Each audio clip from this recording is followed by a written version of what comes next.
Hello everyone, it's SpawnPoiint and today we're unboxing the S95B, which is Samsung's 2022 QD-OLED. Now I've tried a few different OLEDs over the last year, but this is the one that I've been really excited to unbox and review on the channel. So I'll get this unboxed, set it up and give you my first impressions. Then I'll follow up with a full review and compare it to the LG OLED as well as Sony's A95K OLED. This is also my first video in the new house. In case you wondered why it looks a little bit different to usual, I've still got some work to do in this room, but it's definitely getting there. Now I wanted to mention that Box very kindly loaned me this TV so I could make today's video. This is not sponsored, but I have linked to their site below if you want to check it out. Inside the box we get a pack of accessories including the manual, removable power plug, 2 remote controls and the batteries. Then there are several pieces here that form part of the stand or the covers for the rear of the TV. Now although this TV can be wall mounted, I will be using the provided stand which is really easy to install. Firstly, lay the TV flat on the box that it came in. Then take this piece of the stand and slide it onto the metal part. Once that's done, you just use the 4 provided screws and secure it into place. And at the top of the stand there are these 2 plastic clips. These will need popping out ready to fit it to the TV. Now take the stand and slide it onto the back and lock those 2 clips back down. And that's it, there are no screws needed to attach it to the TV. Before we turn this around, let me quickly show you the rear and the available connections. So the first thing to note is how clean and thin this TV is. The top 2/3 are ridiculously thin, whereas the bottom third is a little bit bulkier, but that houses all of the internals. But it's got a nice design to it, although let's face it, once you've set this up, you're never going to look at the back again. And if you do decide to wall mount it, well, you'll be pleased to know it does have the VESA 300 by 200 holes on the back. And here are the dimensions of the TV, along with a few extras you might not find online.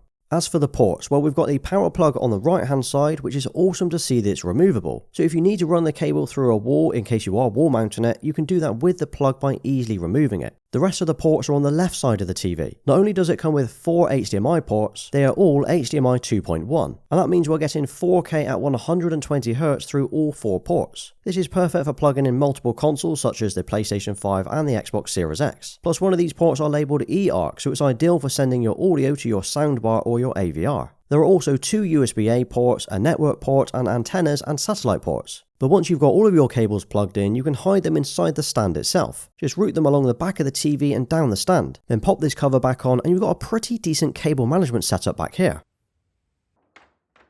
So I'm not sure about you, but I think OLED TVs are one of the nicest looking TVs out there. The thin bezels and low profile frame immediately gives it a premium, minimal and clean design, and you can see just how thin this TV is here. The bezels are also stupidly slim, which makes the TV look almost borderless. There's just a small Samsung logo on the bottom right corner. And when I first saw the stand, I wasn't sure how it would look, but seeing how small the footprint is and how it makes it look like a giant desktop monitor, I quite like it. In fact, this could be one of the nicest looking stands that we've seen this year. It's also great to see that the TV is lifted very slightly, which gives you room for a soundbar underneath. Or if you've got LEDs behind your TV, it will show off those ambient lights. And when it comes to setting up the S95B, it's as easy as you would hope it to be. Just run through the on-screen prompts and decide if you want to use your phone or the remote control to set it up. Connect any devices you need to use, connect to your network and check for updates. And that's it, within a matter of minutes you're good to go. Oh wow, and turning this on for the first time, there's no denying it, the picture quality on the 4K OLED is incredible. The S95B is packing the QD-OLED panel, which is the latest tech from a couple of manufacturers this year. It's essentially an OLED TV combined with the quantum dot characteristics that we've seen before. This gives us a brighter picture that we would normally see in LCD TVs, but we've still got the rich blacks and the deep contrast from an OLED. It is almost the perfect combination. And looking at the picture here, it's clear that the black levels are insanely good, something that I'm always keen to test out on new TVs. But the brightness and the colours is what makes this TV look incredible. It is noticeably brighter than any OLED that I've used this year. I've not compared this yet to my LG OLED, but I would say this is easily 10 to 15% brighter, so it will be interesting to compare the two side by side. Now the S95B also supports HDR10+, so any HDR content that you want to watch either locally or streaming will obviously look great. I've tried a few different movies and TV shows over the last week, and anything that's HDR looks awesome. It's also worth mentioning how good the reflection handling and the anti-glare looks on this TV. It could be the darkest screen that I've seen so far. Not only does it look nice while off, it means that the reflections are almost non-existent in your room. So I've got windows either side of the TV plus lights on in the room, and you struggle to see those reflections while watching it. Obviously if the scene is really dark and you're pointing it directly towards your window, there's a good chance you will still see that reflection. But generally speaking, in normal use, it's absolutely fine. Now, as this TV does combine both quantum dots and OLED, it means the viewing angles are brilliant. I know most people will watch their TV straight on, but it's always worth checking these things out in case you plan on having seating off-center.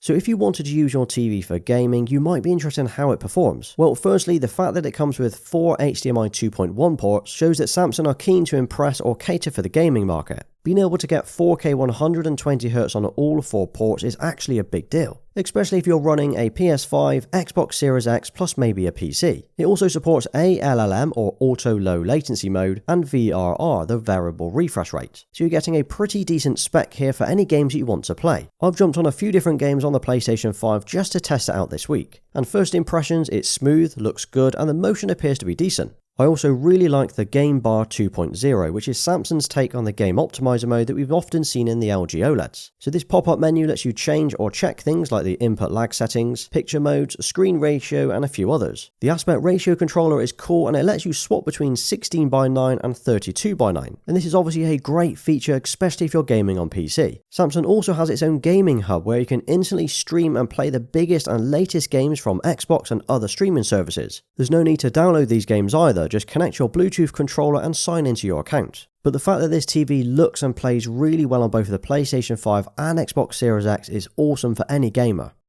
Now let's take a quick look at the menus and the OS on the S95B. So it's running the latest Tizen operating system. It's pretty clean and user-friendly, but it's not the best OS that I've seen over the last year. We've got all of the apps that you could possibly need, things like Netflix, Disney+, Apple TV and Prime. Plus the App Store lets you download any other apps that you might want. It also works with Alexa and Google Assistant, so if you're already integrated with either of these smart home assistants, well, you're good to go.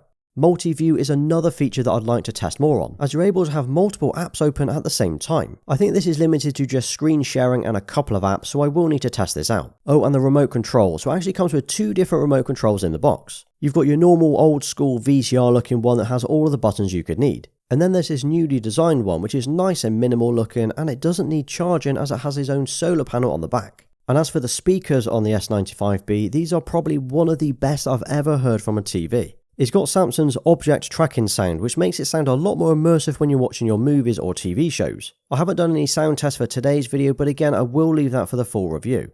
So my first thoughts on the Samsung S95B, I'm genuinely really impressed with how nice this looks. It's got the benefits of an OLED panel with the viewing angles, rich blacks and contrast, but it also has the brightness and colours found in a quantum dot or LCD TVs. This TV has really surprised me with just how good it looks. Now over the coming weeks I will be using this exclusively to see how it performs for movies, gaming, daytime and nighttime viewing. But any questions you've got about this TV, let me know in the comments and I will try to answer it in the next video.